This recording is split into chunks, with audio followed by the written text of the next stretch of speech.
Amsa TV நேயர்கள் அனைவருக்கும் வணக்கம். திருமணம் எந்த வயதுல செய்யலாம் அப்படிங்கிறத பத்தி.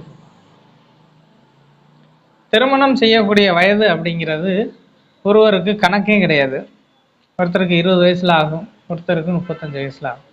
7ஆம் அதிபதியின் வலுவை பொறுத்து, 5ஆம் அதிபதியின் சம்மதத்தை பொறுத்து ஒருவருக்கு திருமணம் ஆகிறதும் திருமணத்துக்கு முன்னாடி குழந்தை பிறக்கிறதும் இந்த அமைப்புகளிலே வந்துடும். 7ஆம் அதிபதி எந்த நிலையில் இருக்கிறார், 7ஆம் இடம் கெடாமல் இருக்கா, 7ஆம் அதிபதி கெடாமல் இருக்கா. அப்போ சின்ன வயசுல ஒரு 25-26 வயசுல இயல்பாக திருமணம் நடக்கக்கூடிய வாய்ப்புகளை கொடுத்துரும். 7ஆம் அதிபதி கெட்டிருந்தா கொஞ்சம் லேட்டா திருமணம் ஆகக்கூடிய அமைப்புகளை கொடுக்கும். இதையும் மீறி என்ன செய்யணும், ஒருவருக்கு 30 வயசாகி 35 வயசாகியும் கூட திருமணம் பண்ணணுங்கிற எண்ணமே வரல அப்படின்னு சொன்னா அவர் லைஃப்ல செட்டில் ஆகணும்னு எதிர்பார்க்கிறாருன்னு அர்த்தம். லைஃப்ல செட்டில் ஆகாதவங்களுக்கு திருமணம் பண்ணணும் அப்படிங்கிற எண்ணமே வராது. 6ஆம் அதிபதியினுடைய திசையில ஒருவர் லைஃப்ல செட்டில் ஆக முடியாது. அப்ப கடன் போன்ற அமைப்புகள், அவர் கடன் சுமை அதிகமாக இருக்கும். கடன் அதிகமாக இருக்கிறதுனால இவர் என்ன செய்வார், வேலைக்கு போகணும், அந்த கடனை கட்டணும், வீட்டை பார்க்கணும் அப்படிங்கிறது மாதிரி 6ஆம் இடத்துல இருந்து ஒரு தசை நடக்கும் பொழுது, ஒரு 10 வருஷம் 20 வருஷம் தொடர்ந்து நடக்கும் பொழுது ஒருவருக்கு 10 லட்சம் 20 லட்சம் வரலும் கடன் வரும். ஸோ அந்த கடனை இவர் கடன் முடிஞ்சு அவர் கல்யாணம் பண்ணுறதுக்கு லேட் ஆகும். அப்போ இவர் என்ன சொல்கிறாரு, இப்போ கல்யாணம் வேண்டாம் அப்படின்னு சொல்லி லேட் பண்ண சொல்கிறார். அப்போ ஒருத்தருக்கு அவருக்கு அப்படிப்பட்ட ஒரு நபருக்கு எப்போ திருமணம் செய்யலாம் அப்படின்னு கேட்டால், எண்ணங்கள் எப்போ வருதோ திருமணம் செய்யணும் அப்படிங்கிற எண்ணம் யார் ஒருவருக்கு கல்யாணம் இந்த வருஷம் பண்ணிடலாம், இந்த வருஷம் பண்ணுங்க அப்படின்னு சொல்லி எந்த ஒரு பையனோ பொண்ணோ சொல்கிறாங்களோ அவங்களுக்கு திருமணம் பண்ணலாம். பெற்றவங்க என்ன கேட்கலாம், அப்போ அந்த வருஷம் திருமணம் பண்ணிடுவோமா, கல்யாணம் பண்ணிடலாமா, கல்யாண பேச்சை எடுக்கணும். அப்போ அவங்க என்ன சொல்லுவாங்க, ஒன்று வேணாம் இல்லை வேணும் அப்படிங்கிற ஒரு முடிவுக்கு வருவாங்க. அப்படி வரையில தான் நீங்கள் திருமண பேச்சை எடுத்து வெளியில் வரணுமே தவிர, திருமணமே வேண்டான்னு சொல்கிற ஒரு பையனுக்காண்டி நீங்கள் திருமணம் பண்ணணும் அப்படின்னு சொல்லி ஆசைப்பட்டீங்கன்னா அது நல்ல அமைப்புகள் இல்லை. ஏன்னு கேட்டால் அவருடைய எண்ணங்கள் கல்யாணத்துலேயோ இதுலேயோ இல்லை அப்படிங்கிறதுனால அந்த கல்யாண வாழ்க்கையும் நல்லா அமைகிறதுக்கான வாய்ப்புகள் இல்லை. இப்போ அந்த மாதிரி ஒரு ஜாதகம் என்கிட்ட வரும் பொழுது, ஜாதகத்தை பார்த்தோன்னா இவருக்கு இப்போ திருமணம் பண்ணுற ஐடியா இல்லையே அப்படின்னு கேட்டோம்னா, ஆமாம் இவருக்கு இப்போ திருமணம் பண்ணுற ஐடியா அவர் இந்த ஐடியாவில் இல்லை, நாங்களாக பண்ணி வைக்கணும்னு நினைக்கிறோம் அப்படிங்கிற மாதிரி வர்றாங்களே தவிர, ஜாதகத்தை எடுத்துகிட்டு வர எல்லாரும் இப்படி தான் வர்றாங்க. அம்மா அப்பா பெற்றோர் மட்டும் இப்படி வர்றாங்க. பெற்றோர் மட்டும் அன்னைக்கு கூட ஒரு பாட்டி கூட கேட்டாங்க. அது மாதிரி அதாவது திருமணம் பண்ணுற வயசு வந்தவுடனே அவங்களுக்கா தோணணும், ஒரு பொண்ணை பார்த்தா அந்த பொண்ணு அழகாக இருக்குது கல்யாணம் பண்ணிக்கணும் அப்படின்னு தோணணும். சும்மா ஒன்றுமே இல்லாமல் கல்யாணம் பண்ணி அம்மாவும் தாத்தாவும் பாட்டியும் சேர்ந்து கல்யாணம் பண்ணி வச்சா அந்த கல்யாணம் அப்படி ஒன்றும் நல்லா இருக்காது. ஏன்னா வாழ போகிறது அவங்க தான். அதனால அப்போ திருமணம் பண்ணுறதுக்குன்னு ஒரு வயசு இருக்கா அப்படின்னா இல்லை. திருமணம் எப்போது அவங்களுக்கு தேவைப்படுதோ, ஒரு 8ஆம் அதிபதின்ற திசை நடக்குது அப்படின்னு சொன்னால் அவர் தூர இடங்களில் போய் வேலை ஆகக்கூடிய அமைப்புகள் வந்துடும். அப்போ வெளிநாடு போக்குவரத்துகளில் போயிடுவாங்க. வெளிநாடு போக்குவரத்துகளில் இருந்தாங்கன்னா அப்போ எப்படி இவங்க நல்லா திருமணம் பண்ணி ஒழுங்காக இருக்க முடியும்? அப்போ ஒரு வாழ்க்கையை அமைச்சுக்கிறதுல இவங்களுக்கு சிக்கல் இருக்கிறதுனால அவங்க அதை பற்றி யோசிக்கிறது இல்லை. ரெண்டாவதாக என்ன அப்படின்னு கேட்டிங்கன்னா, 4ஆம் அதிபதி போய் 7ல் உட்காந்துச்சுன்னா அம்மா இருக்காங்க சோறு போடுறதுக்கு அப்படின்னு சொல்லிட்டு 50 வயசு வரலும் கல்யாணம் ஆகலை. சமீபத்தில் ஒரு ஜாதகம் கூட பார்த்தான். அதில் என்னன்னு கேட்டிங்கன்னா, 50 வயசு வரலும் கல்யாணம் ஆகலை, 49 வயசு முடிய போகுது. 49 வயசு வரலும் அம்மாவுடைய அமைப்புகள் வலுவாக இருக்குது. 4ஆம் அதிபதி போய் 7ல் உட்காந்துச்சுன்னா அம்மா சோறு போடுறதுக்கு அம்மா இருக்காங்க, அப்போ நமக்கு எதுக்கு இன்னொரு பொண்ணு அப்படின்னு சொல்லிட்டு அப்படியே காலம் அம்மா பின்னாடியே போயிடுது. அப்போ பசங்க இந்த மாதிரி நினைக்கிறதுனால தான் திருமணம் பண்ணுறதுக்கு நீங்கள் ஜாதகத்தை எடுத்துட்டு வந்தாலும் அதில் என்ன நாங்கள் சொல்கிறோம், இப்போ கல்யாணம் பண்ணக்கூடாது அப்படின்னு சொல்கிறோம். அப்போ என்ன காரணம் அப்படின்னு கேட்டிங்கன்னா, அவங்களுடைய அதாவது ஒரு ஜாதகருடைய ஆள் மனதை ஜாதகம் தெளிவாக காட்டுது. ஜாதகருடைய ஆள் மனதில் ஒரு பெண்ணை பற்றின சிந்தனையே இல்லை அப்படின்னு சொன்னால் அவருக்கு போய் திருமணம் பண்ணி வச்சிங்கன்னா சந்தோஷமாக வாழ முடியாது அப்படிங்கிற மாதிரியான வாய்ப்புகளை கொடுத்துருது. அம்மாவுக்காக கல்யாணம் பண்ணிட்டேன் அப்படின்னு சொல்லி விட்டுட்டு போனவங்க நிறைய பேர். அம்மாவுக்காக கல்யாணம் பண்ணுவாங்க, அப்படியே வெளிநாடு போவாங்க, அப்படியே வரமாட்டாங்க. இந்த பொண்ணு அதுக்கும் ஒரு குழந்தையும் பிறந்து அந்த பொண்ணு வாட்டில் இருக்குது, குழந்தை வாட்டில் இருக்குது, இவங்க வர்றதில்ல பேசுறதில்ல, அப்படியே அங்கிட்டு தானே போயிடுறாங்க. இது மாதிரியான அமைப்புகள்லாம் இருக்குது. அதனால முதல்ல ஒருத்தர் கல்யாணம் பண்ணணும்னா கல்யாணம் பண்ணவான்னு முதல்ல அவர்கிட்ட கேட்கணும். அப்பா கல்யாணம் பண்ணிடுவோமா அப்படின்னு கேட்டோம்னா அவர் ஆமாம் இந்த வருஷம் பண்ணுவோம் இல்லைன்னா பார்ப்போம் அப்படிங்கிற மாதிரி சொல்லுவார். பண்ணிடலாம் அப்படின்னு சொல்கிறவர்கிட்ட பணங்காசுகள் இருக்கும். ஏதோ ஒரு விதத்தில் கடனாவது வாங்கி சமாளிக்கக்கூடிய நிலையில் இருக்கிற ஒருத்தர் கல்யாணம் பண்ணுறதுக்கு சம்மதம் கண்டிப்பாக தெரிவிப்பார். இதை புரிஞ்சுக்கிறாத பெற்றோர் என்ன செய்கிறீங்க, கல்யாணம் பண்ணி வைக்கிறோம்னு சொல்லி அவங்களுக்கு கல்யாணத்தை பண்ணி வச்சு அவங்க மேலும் மேலும் உங்கள் மேலே கோபமாகி நீ தானே கட்டி வச்ச அப்படிங்கிற மாதிரி உங்களையே நாளைக்கு பேசக்கூடிய வாய்ப்புகள் அந்த இடத்துல வந்துடும். நீ தான் கட்டி வச்சா நான் அப்படி இருக்கேன் அப்படிங்கிற மாதிரி பேச்சுகள் வந்துடும். அப்போ கல்யாணம் பண்ணணும் அப்படின்னா தசாபுத்திகள் உங்களுடைய ஆள் மனது ஒத்துழைக்கணும். ஒருத்தர் கல்யாணம் ஆகணும் அப்படின்னு சொன்னால் அவருடைய ஆள் மனது சொல்லணும். இந்த வருஷம் கல்யாணம் பண்ணிடலாம் அப்படின்னு அவர் முடிவு பண்ணினா தான் அந்த கல்யாணம் நடக்கும். அப்படி நீங்களாம் மீறி பண்ணால் அது சரியானது இல்லை. அதனால தான் ஒரு எத்தனையோ பெற்றோர்கள் எடுத்துகிட்டு வர்றாங்க. எடுத்துகிட்டு வர்ற ஜாதகத்தில் வயசு கூட ஆகுது, பையனுக்கு வயசு போகுது, வயசு கூட போகுது, எப்படியாவது இந்த வருஷம் கல்யாணத்தை முடிச்சிடணும் அப்படின்னு சொல்லி பெற்றோர் ஆசைப்படுறாங்களே தவிர அந்த குழந்தைகள் அதை எடுத்துக்கலை. குழந்தைகள் நாங்கள் என்ன செட்டில் ஆகலை, 6ஆம் தேச ஒரு 20 வருஷத்துக்கு போச்சுன்னா நான் என்ன செட்டில் ஆகலை, செட்டில் ஆகிட்டு கல்யாணம் பண்ணிக்கிறேன் அப்படிங்கிறது மாதிரி சொல்லுவாங்க. ஸோ இது மாதிரி சொல்லையில் நீங்கள் கொஞ்சம் அவசரப்படக்கூடாது. பெற்றோர்கள் என்ன செய்யணும், சரி கல்யாணம் பண்ணிக்கலாமா, சரி பையன் பண்ணிக்கலான்னு விட்டுரும். இப்போ விருப்பம் இல்லை அப்படின்னு சொன்னால் சரிப்பா பையன் பார்த்துக்குவோம் அப்படின்னு சொல்லி விட்டுறணும். அவங்களுடைய போக்குக்கு தான் நீங்கள் விடணுமே தவிர நீங்களாக ஒரு முடிவு எடுத்து அவங்கள போய் ப்ரெஷர் பண்ணி கல்யாணம் பண்ணி வச்சு அது உங்களுக்கே அது சிக்கலாக போயிடும். அவங்களும் வாழ்கிறதுல சிக்கல் வந்துடும். இப்போ சமீபத்தில் கூட ஒரு ஜாதகம், அது என்னன்னு கேட்டிங்கன்னா பொண்ணு வீட்டில் கொண்டு போய் கொடுத்த உடனே திருப்பி கொடுத்துட்டாங்களாம். ஜாதகத்தை பார்த்த உடனே ஒரு கொஞ்ச நேரத்திலேயே திருப்பி கொடுத்துட்டதா சொல்கிறாங்க. என்ன காரணம் அப்படின்னு கேட்டிங்கன்னா 4ல் செவ்வாய் இருக்குது அப்படின்னு. பையனுக்கு 4ல் செவ்வாய் இருந்தால் தோஷம்னு சொல்லி எந்த நூல்லையும் போடலை. செவ்வாய் தோஷம் பெண்களுக்கானது மட்டுமே. செவ்வாய் ராகு தோஷங்கள் அப்படின்னு சொல்லக்கூடிய விதத்தில் பெரும்பகுதியான ஜாதகங்களில் தோஷங்கள் இருக்கிறதே கிடையாது. அதுவும் லட்சத்தில் ஒருத்தருக்கு இருக்கக்கூடிய அந்த செவ்வாய் தோஷம் எல்லாருக்கும் அது வேலை செய்யாது அப்படிங்கிறதையும் நல்லா தெரிஞ்சுக்கணும்.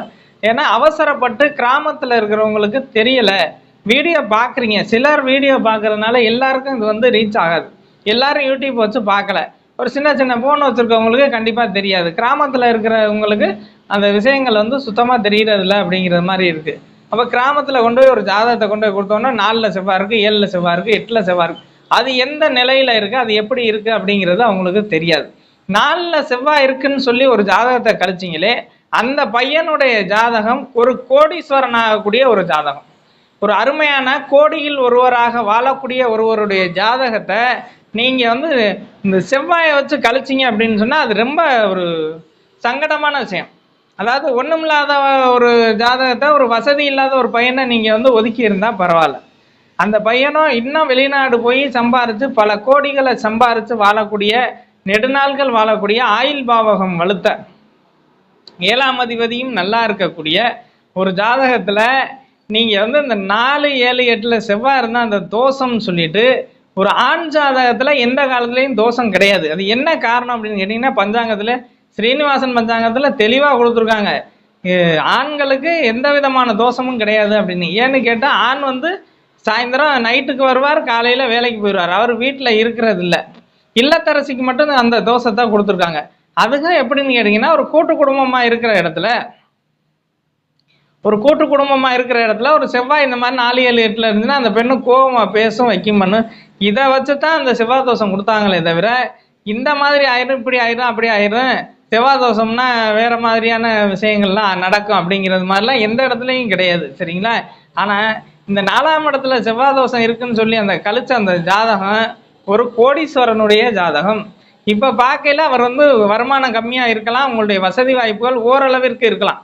இப்போவே அவர் ஓரளவுக்கு வசதியானவர் தான் அப்படிங்கிறத ஜாதக ரீதியாக கணிக்கிறேன். ஏன்னு கேட்டால் அவங்க அம்மா அப்பாவை பார்க்கையில் அப்படி ஒன்றும் தெரியல. ஜாதக ரீதியாக அவர் ஓரளவிற்கு வசதியானவர். இன்னொரு 10 வருஷம் போகையில் அவர் இன்னும் பல கோடிகளுக்கு அதிபதியாகக்கூடிய ஒரு நபர், வெளிநாட்டில் போய் வேலை செய்யக்கூடிய, வெளிநாட்டிலே செட்டில் ஆகக்கூடிய வாய்ப்புகள்லாம் இருக்கக்கூடிய ஒரு அருமையான ஒரு யோக ஜாதகத்தை 4ல் செவ்வாய் இருந்துச்சு அப்படின்னு சொல்லி கழிச்சிங்கன்னா அதை விட ஒரு பெரிய விஷயம் எதுவுமே இல்லையே. ஒரு பெண்ணுக்கு நல்ல வாழ்க்கை அமையணும் அப்படின்னு சொன்னால் ஒரு நல்ல ஜாதகத்தை கழிக்கக்கூடாது. நல்ல ஜாதகம் எங்கே கழிக்கப்படுதுன்னா, இந்த மாதிரி கிராமத்தில் இருக்கிற ஒரு பெண்ணுக்கு இந்த மாதிரி ஒரு ஜாதகம் வந்து கழிச்சிருக்காங்க அப்படின்னா அது பெரிய விஷயம். ஏன்னா விஷயம் தெரியாததுனால அவங்க மேலே தப்பு கிடையாது. நாளில் செவ்வாய் இருந்தால் தோஷம்னு பொதுவாக எல்லாத்தையுமே ஜோதிடத்தில் பெரும்பாகுதியான விஷயங்கள் வந்து பொதுவாக எழுதப்பட்டிருக்கும். அதாவது ஆழமாக எழுத முடியாது. ஜோதிடத்தை வந்து ஆழமாக எழுதணும் அப்படின்னு சொன்னால் ஒரு விஷயத்தை 10 பக்கத்தில் எழுதணும். ஒரு விஷயத்தை 10 பக்கத்தில் எழுதுறதுக்கும் ஒரு வரியில் எழுதி வச்சுட்டு அதோட அந்த புக்கை எடுத்து மூடி வைக்கிறதுக்கும் சில வித்தியாசங்கள் இருக்குது. இது எப்படி ஜோதிடம் இந்த மாதிரி ஆணுச்சு அப்படின்னு கேட்டால், ஒரு விஷயத்தை ஒரு புக்கில் எழுதி வச்சிருப்பார், அவருக்காக எழுதி வச்சிருப்பார், அல்லது அவருடைய குழந்தைக்காக எழுதி வச்சிருப்பார், அவருடைய பிள்ளைகள். அவர் ஜோதிடர் வந்து தான் பார்க்கையில் எழுதி வச்சிருப்பாரு, அதுக்கடுத்து அவருடைய பிள்ளையை பார்க்குறக்காண்டி எழுதி வச்சிருப்பாரு. இந்த 2 விஷயங்கள் அவங்களுக்கு மட்டும் தெரியும். அந்த புக்கை அது வந்து வெளியில் வரையில் அது என்ன ஆகுது, பல விதங்களாக தெரிஞ்சிருது. அதாவது பல விதங்களாக இது இப்போ நான் சொன்னேன்ல, அந்த மாதிரி அவருடைய தேவைக்காண்டி அவங்க வந்து ஒரு வரியில் எழுதி வச்சுருக்காங்க. அவங்களுக்கு அது புரியுது, மற்றவங்களுக்கு அது போய் சேரையில் இது எந்த விதத்தில் போய் சேருது அப்படிங்கிறது யாருக்கும் தெரியாது. இதனால அது என்ன ஆயிடுச்சு, செவ்வாய் தோஷம். அப்படியே ஆணுக்கும் பெண்ணுக்கும் செவ்வாய் தோஷம். செவ்வாய் இருந்தால் தான் கட்டணும். 2 பேரும் செவ்வாய் இருந்தவங்களை கட்டி வச்சா கடுமையான சண்டை போட மாட்டாங்களா? கடுமையான சண்டை ஓடுறவங்கள சேர்த்து வைக்க முடியுமா 2 பேரை? அப்போ சேர்க்க முடியாது. அதனால செவ்வாய் தோஷங்கிறது பெரும்பகுதி யாருக்கும் அவ்வளோ சீக்கிரம்லாம் வந்துடாது. செவ்வாய் தோஷங்கிறது லட்சத்தில் ஒருத்தருக்கு மட்டுமே செவ்வாய் தோஷம் இருக்கும். ராகு கேதுக்கள் அவ்வளோ பெரிய தோஷத்தை செஞ்சதே கிடையாது.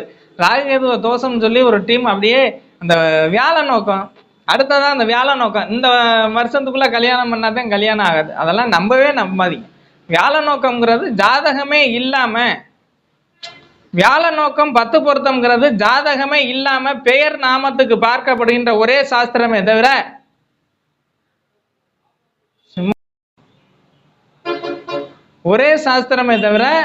இது வந்து ஜாதகத்தை வச்சு உங்களுடைய பிறந்த ஜாதகத்தை வச்சு சொல்லக்கூடிய எந்த பலனுக்கும் அந்த 10 பொருத்தமும் இந்த வியாழ நோக்கம்ங்கிற அந்த விஷயமும் இந்த செவ்வாய் தோஷமும் இது பூரா உங்களுடைய ஜாதகம் கையில் இருக்கையில் சொல்லக்கூடியது பூரா தப்பு. உங்களுடைய ஜாதகத்தை கையில் வச்சுக்கிட்டு எந்த ஒரு ஜோசியர் வியாழ நோக்கம் சொல்கிறாரோ அவர் ஜோசியத்துக்கான அமைப்பு இல்லாதவர்னு அர்த்தம், அவர் தப்பாக சொல்கிறாருன்னு அர்த்தம். வியாழ நோக்கம்ங்கிற அந்த பாயிண்ட்டுக்குள்ளே போயிட்டீங்கன்னா ஜோசியம் தப்பு. ஜாதகம் இருந்து நீங்கள் வியாழ நோக்கம்ங்கிற அமைப்புக்குள்ளே போகவே கூடாது. உங்களோட ஜாதகம் இருக்கா, இந்த வருஷத்தில் கல்யாணம் ஆகும், இந்த மாதத்தில் கல்யாணம் ஆகும் சொல்ல முடியுமே தவிர துல்லியமாக, அதையும் துல்லியமாக சொல்கிறேன், இந்த வருஷத்தில் அல்லது அடுத்த வருஷத்தில் இந்த 2 வருஷத்துக்குள்ளே திருமணம் ஆகும்னு சொல்ல முடியுமே தவிர இவங்க சொல்கிற மாதிரி வியாழ நோக்கம் வந்தால் தான் கல்யாணம் ஆகும் அப்படின்னு சொன்னால் அவர் ஜோசியத்துக்கான அமைப்புகளை சரியாக தெரியாதவர்னு அர்த்தம். அதே மாதிரி இந்த மூல நட்சத்திரம் தான் வேணும், ராகு கேது பொண்ணு தான் வேணும். பொண்ணுக்கு பேர் இருக்குது, இப்போ பொண்ணுக்கு பூரா ராகு கேதுன்னு வைக்கிறாங்க. ராகு கேது பொண்ணு இருக்கா, செவ்வாய் தோஷம் பொண்ணு இருக்கா, செவ்வாய் பொண்ணு இருக்கா, ராகு கேது பொண்ணு இருக்கா, இப்படியெல்லாம் கேள்விகள் வந்துருச்சு. பொண்ணோட பேரை சொல்லி யாரும் இப்போ பொண்ணு கேட்கறது இல்லை. இன்னும் மதத்தில் இருக்கா, இன்னும் ஜாதியில் இருக்கா, அதெல்லாம் போயிடுச்சு. இப்போ ராகு கேது இருக்கா, செவ்வாய் இருக்கா, இப்படியா ஜாதகம் பார்க்கறது, இப்படியா ஜோசியம் போகிறது? ஜோதிடம் நல்ல நிலைக்கு வரணும் அப்படிங்கிறதுனால தான் நாங்களாம் இப்போ வீடியோவே மெனக்கட்டு போட்டுக்கிட்டு இருக்கோம். தப்பான விஷயம் இல்லையா? ஒரு கோடீஸ்வரனுடைய ஜாதகத்தை ஒதுக்குறீங்க அப்படின்னு சொன்னால் அது எவ்வளோ பெரிய விஷயம். ஒரு சாதாரண ஒரு பையனுடைய ஜாதகத்துக்கும் ஒரு கோடீஸ்வரனுடைய ஜாதகத்தையும் பார்க்கல வித்தியாசம் பளிச்சுன்னு தெரியும். யாருடைய கண்ணுக்கும் பளிச்சுன்னு தெரியும். ஒரு கோடியில் இருக்கக்கூடிய, ஒரு கோடியில் சம்பாரித்து வாழக்கூடிய ஒரு பையனுடைய ஜாதகம் தெரியாமல் போகவே போகாது எந்த ஒரு ஜோசியருக்கும். நல்லா தெரிஞ்ச ஜோசியர்கள் இவர் கோடீஸ்வரர்னு சொல்லி தனியாக தூக்கி வைக்க முடியும். இந்த 10 பொருத்தத்தையும் இந்த வியாழ நோக்கத்தையும் நம்பி இப்படி வீணாக்குறீங்க, பிள்ளைகளுடைய வாழ்க்கையை வீணாக்குறீங்களே தவிர எதுக்குமே இவ்வளவும் பார்த்துட்டு கடைசியில் எவனாவது ஒரு பாடாதி குடியாரனுக்கு பொண்ணை கொடுக்குறீங்கல்ல.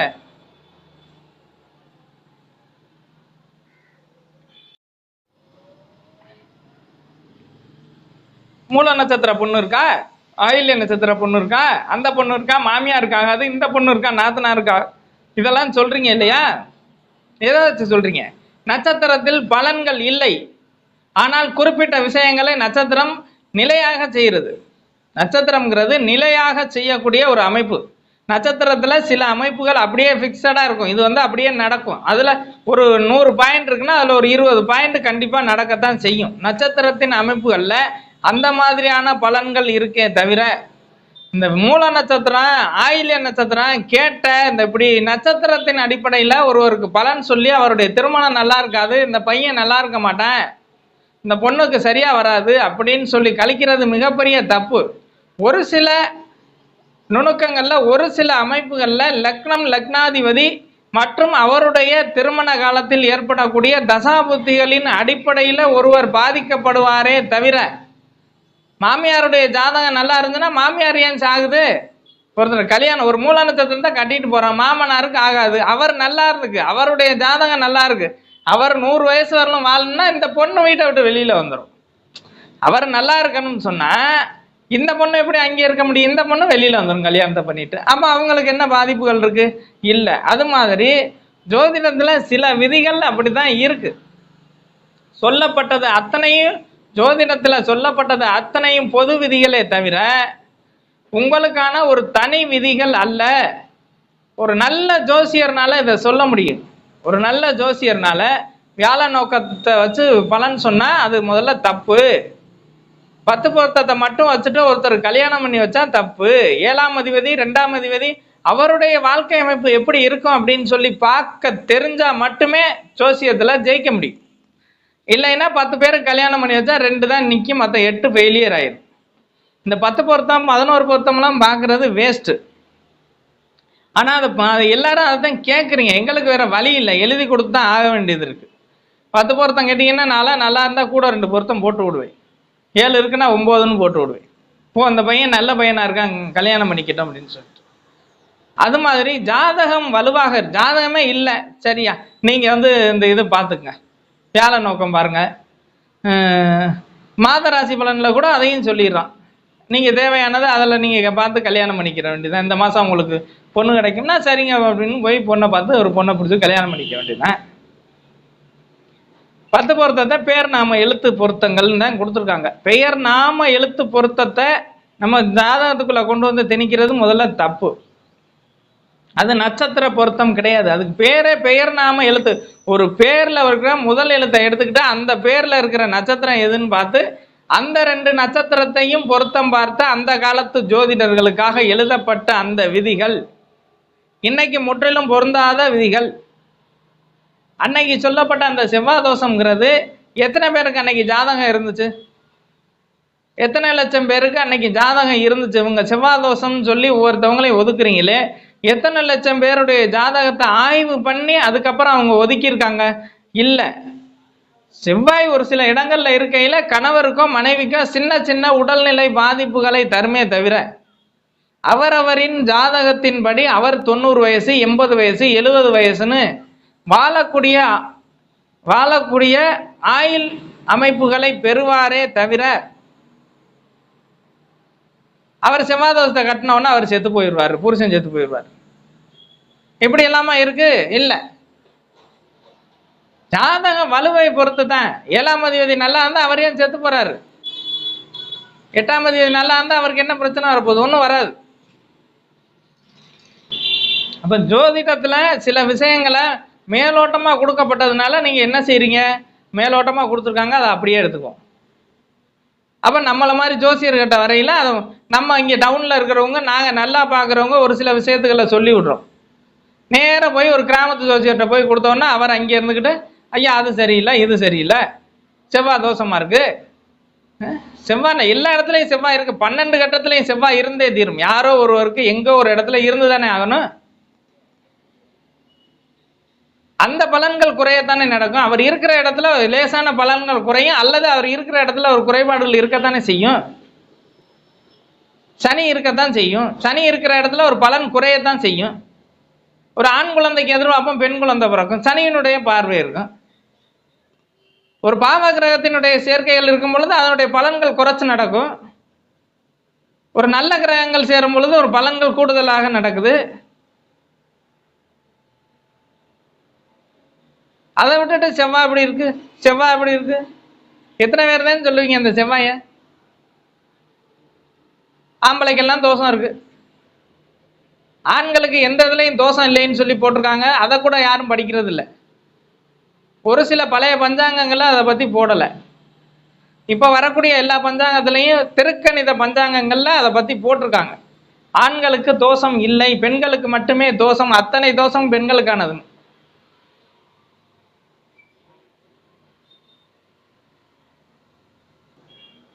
ஒரு ஜாதகத்தை ஆய்வு பண்ணி அதனுடைய வலு என்னங்கிறத ஒரு ஆழமா தெரிஞ்சுக்கணும். ஒரு ஜாதகத்தை தெரிஞ்சுக்கணும் அப்படின்னு சொன்னா 2 மணி நேரம் ஆகும். ஒரு ஜோதிடருக்கு 2 மணி நேரம் உங்களால கொடுக்க முடியாது. 2 மணி நேரம் ஒரு ஜோதிடருக்கு டைம் கொடுத்து ஒரு ஜாதகத்தை பார்க்க முடியாது. அப்ப நம்ம வந்த உடனே ஒரு ஜாதகத்துக்கு பலன் சொல்றோம். டக்கு டக்குன்னு 12 கட்டத்துக்கு பலன் சொல்றோம். 12 கட்டத்தை கேட்டுட்டு பதில் சொன்னா போதுமானது. அதுக்கிடையிலேயே சில பேர் அந்த இதுக்காண்டி தான் வந்திருக்கேன், எனக்கு இதுக்கு மட்டும் பாருங்க அப்படின்னு சொல்லி கேட்குறீங்க. ரைட்டு. இந்த மாதிரி கேட்குறத விட்டுட்டு செவ்வாய் தோஷமாக இருக்குது, வியாழ நோக்கம் இந்த வருஷத்தோட முடிஞ்சிருச்சு, கல்யாணம் ஆகாது, வியாழ நோக்கம் அடுத்த வருஷம் வந்துருமே, இந்த வருஷம் போயிடுச்சுன்னா அடுத்த வருஷம் வியாழ நோக்கம் அதே இடத்துக்கு வந்துருமே மறுபடியும். வியாழ நோக்கத்தையும் 10 பொருத்தத்தையும் பார்க்காதீங்க, அதை பாருங்க. அதாவது பெயருக்காண்டி பாருங்க. அது பேர் நாம எழுத்துக்களுக்காக கொண்டு வரப்பட்டது வியாழ நோக்கமும் 10 பொருத்தமும். பேருக்கு பார்க்கலாம், ஜாதகம் இருக்கவங்களுக்கு அது தேவையில்லை. பேர் ராசிக்கு பார்க்குறீங்களா அப்படின்னு கேட்குறீங்கல்ல, பேர் ராசிக்கு பார்க்கறதா இந்த பொருத்தம் ரெண்டும். நட்சத்திரம் மற்றும் ஜாதகத்தை வச்சு தான் எல்லா பலனுமே. நட்சத்திரத்தை வச்சுலாம் பலன் இல்லை. நட்சத்திரங்களுக்குள்ள லேசான கொஞ்சம் கொஞ்சம் பலன்கள், ஒரு 10-20 பாயிண்ட்ஸ், அவ்வளோதான். 10-20 பாயிண்ட், அதுக்கு மேலே வரவே வராது. நட்சத்திரங்களுக்குள்ள ஒருவருடைய ஆயுள் கால பலனை சொல்ல முடியுமான்னா சொல்ல முடியாது. நட்சத்திர பலன்கள் குறைவானது. ஜாதகம் ஒருவருடைய ஆயுள் பலனை அப்படியே தீர்மானிக்கக்கூடியது. அது எல்லாத்தையும் சொல்ல முடியுமான்னா முடியும், ஆனால் அதுக்கான நேரம் பத்தாது, அதுக்கான தொகையும் பத்தாது, நீங்கள் கொடுக்குற அமௌண்ட்டும் பத்தாது, ரொம்ப கம்மி.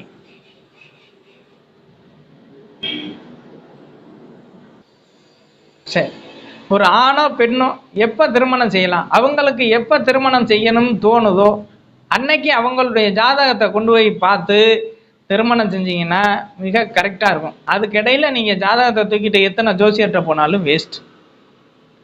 அம்மா அப்பா ஆசைக்காண்டி அங்கே இங்கே போய் அலைஞ்சு பார்த்து அது வேஸ்ட்டு. அந்த நேரங்காலம் மனதினுடைய ஆழத்தை ஜாதகம் சொல்லிடும். ஒரு மனிதனுடைய ஆழம், ஒரு மனிதன் இன்னைக்கு என்ன நினச்சிக்கிட்டு இருக்கீங்க அப்படிங்கிறத ஜாதகத்தால் சொல்ல முடியும். ஜாதகம் இன்னைக்கு என்ன நினைப்போட வந்திருக்கீங்க அப்படிங்கிறத ஜாதகத்தை வச்சு சொல்லிடலாம். அந்த அளவுக்கு ஜாதகம் ஒரு ஆழமானது. அதனால யார் ஒருவருக்கு திருமணம் வேணும்னு கேட்குறாங்களோ அவங்களுக்கு பண்ணி வைங்க, வேணாம்னு சொல்கிறவனுக்கு பண்ணி வச்சா சரியாக வருமா? அது தப்பு. அதனால ஜோதிடத்தை சில அமைப்புகளோட தெரிஞ்சுக்குங்க. இந்த செவ்வாய் தோஷம் இந்த இதுகளுக்குள்ளெல்லாம் போகாது.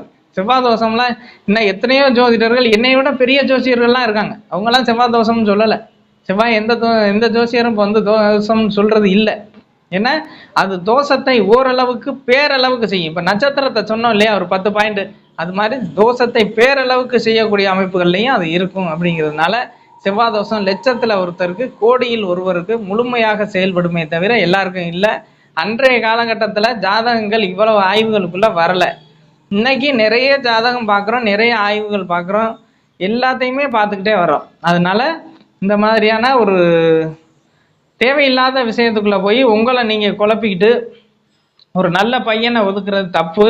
ஒரு நல்ல பொண்ணையும் அது மாதிரி ஒதுக்கிடக்கூடாது. ஏன்னா நல்ல பொண்ணுக்கும் அது மாதிரி ஒரு செவ்வாய் பெரும்பாலும் என்ன, ஒரு நல்ல ஒரு பழக்க வழக்கத்தை கொடுக்கும். ஒரு ஆனஸ்ட், ஒரு தைரியம், ஒரு போலீஸ், ஒரு மிலிட்ரி, ஒரு டாக்டர், ஒரு சிசரியன் பண்ணக்கூடிய டாக்டர், கத்தியால் குத்துறவர், கத்தியால் வெட்டுறவர், அத்தனை பேருக்கும் ஒரு டிசிப்ளினோட ஒரு காலையில் 8 மணினா 8 மணிக்கு நிற்கக்கூடிய ஒரு நபருக்கு அந்த செவ்வாயினுடைய அமைப்புகள் சரியாக இருந்தால் காலையில் 8 மணிக்கு வருவார். இல்லைன்னா 8 மணிக்கு வாங்கினா 10 மணிக்கு வருவார்.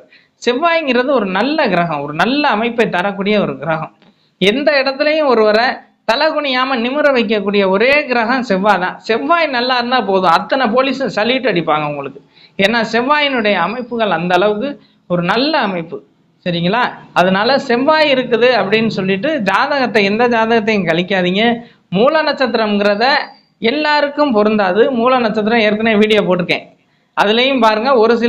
ஒரு சிலருக்கு மட்டும் அதில் பாதிப்புகள் இருக்குது அப்படிங்கிறத ஏற்கனவே அதில் போட்டிருக்கேன் மூல நட்சத்திரத்தில். அதுபோல் நட்சத்திரங்களின் அடிப்படையில் செயல்படுறது கிடையாது. இருந்தாலும் முடிஞ்சால் அந்த நட்சத்திரம் 27 நட்சத்திரத்துக்கான தசாபுத்திகளுடைய கணக்குகளை போட்டு ஒரு பலன் வேணா போட்டு விடுறேன். வாழ்த்துக்கள்.